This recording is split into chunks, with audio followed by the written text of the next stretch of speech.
आप सौ मित्रों ने सौ प्रथम जय श्री राम। मित्रों આજના આ વિડીયોમાં આપણે જાણીશું એક્સિસ બેંકમાં ડિપોઝિટ સ્લિપ કઈ રીતના ભરવી। હા મિત્રો, તમે પણ એક્સિસ બેંકમાં પૈસા જમા કરવા માંગો છો અને તમને સ્લિપ ભરતા નથી આવડતી તો આ વિડીયો તમારા માટે। આ વિડીયોના માધ્યમથી આપણે જાણીશું એક્સિસ બેંકની જમા સ્લિપ કઈ રીતના ભરવી। તો ચાલો આપણે વિડીયો પર આગળ વધીએ। તો મિત્રો સૌપ્રથમ તમારે બેંકમાં જવાનું છે। બેંકમાં જઈને આવી સ્લિપ લઈ લેવાની છે। ત્યાં જઈને માગવાની છે અથવા ટેબલ ઉપર રાખેલી હશે તો તમારે આવી સ્લિપ લઈ લેવાની છે। સ્લિપને લીધા પછી અહીંયા લખેલ છે ડેટ। તો મિત્રો જે દિવસે તમે બેંકમાં ગયા છો એ દિવસની તારીખ તમારે અહીંયા લખી દેવાની છે। તારીખને લખ્યા પછી નીચે બતાવે બ્રાન્ચ। તો મિત્રો જ્યાં પણ તમારી બ્રાન્ચ આવેલી હોય એ બ્રાન્ચનું નામ અહીંયા લખી દેવાનું છે। દાખલા તરીકે અહીંયા મેં બ્રાન્ચનું નામ લખી નાખ્યું। તમારે અકાઉન્ટ નંબર લખી દેવાનો છે। અકાઉન્ટ નંબર લખ્યા પછી નીચે લખેલ છે નેમ। તો મિત્રો જે પણ તમારું નામ છે એ નામ તમારે અહીંયા લખી દેવાનું છે। નામને લખ્યા પછી નીચે છે કોન્ટેક્ટ નંબર। તો મિત્રો અહીંયા તમારો મોબાઈલ નંબર લખી દેવાનો છે। મોબાઈલ નંબર લખ્યા પછી નીચે લખેલ છે અમાઉન્ટ।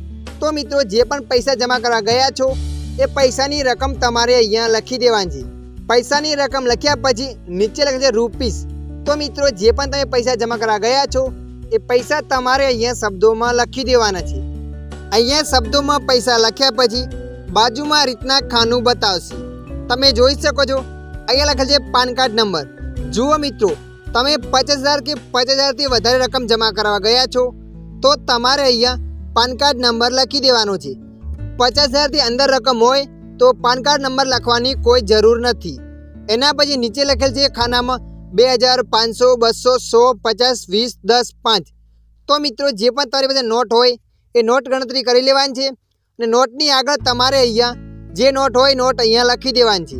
અહીંયા નોટ લખી દેવાની છે, ત્યાર પછી ટોટલ રકમ લખી દેવાની છે। એના પછી અહીંયા તમારે બ્રાન્ચનું નામ લખી દેવાનું છે।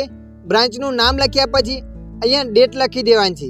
ડેટ લખ્યા પછી ત્યારબાદ તમારે અહીંયા નીચે અકાઉન્ટ નંબર લખી દેવાનો છે। અકાઉન્ટ નંબર લખ્યા પછી અહીંયા તમારું નામ લખી દેવાનું છે। નામ લખ્યા પછી નીચે કોન્ટેક્ટ નંબર લખ્યા પછી નીચે પૈસા તમારે શબ્દોમાં લખી દેવાના છે। નીચે શબ્દોમાં પૈસા લખ્યા પછી અહીંયા લખેલ છે સિગ્નેચર। તો મિત્રો જે પણ વ્યક્તિ પૈસા જમા કરવા ગયો છે એ વ્યક્તિની અહીંયા સાઇન કરી દેવાની છે। તમે ખુદ ગયા હો તો તમારી સાઇન કરવાની છે। કોઈ બીજો વ્યક્તિ ગયો છે તો એ વ્યક્તિની અહીંયા સાઇન કરવાની છે। ત્યારબાદ તમારે આ સ્લીપ અને પૈસા જમા કરાવી દેવાના છે। આ સ્લીપનો નાનો ભાગ છે એ તમને પાછો આપવામાં આવશે સિક્કો મારીને। કદાચ કોઈ કારણોસર તમારા પૈસા જમા ના થાય તો તમારી પાસે પ્રૂફ હોઈ શકે કે આ તારીખે પૈસા જમા કર્યા હતા અને બેંકનો પણ સિક્કો અહીંયા લગાવી આપવામાં આવશે।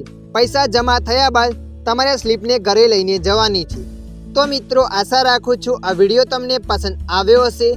આ વિડીયોની અંદર થોડુંક પણ કંઈક જાણવા મળ્યું હોય તો વિડીયોને લાઈક કરી દેજો। अन्य आवा माहितीवाळा विडियो जोवा माटे अमारी चेनलने सब्सक्राइब करी लेजो। अने मित्रों जुओ, अहींया तमारे कंई पण करवानुं नथी आ बे खानानी अंदर।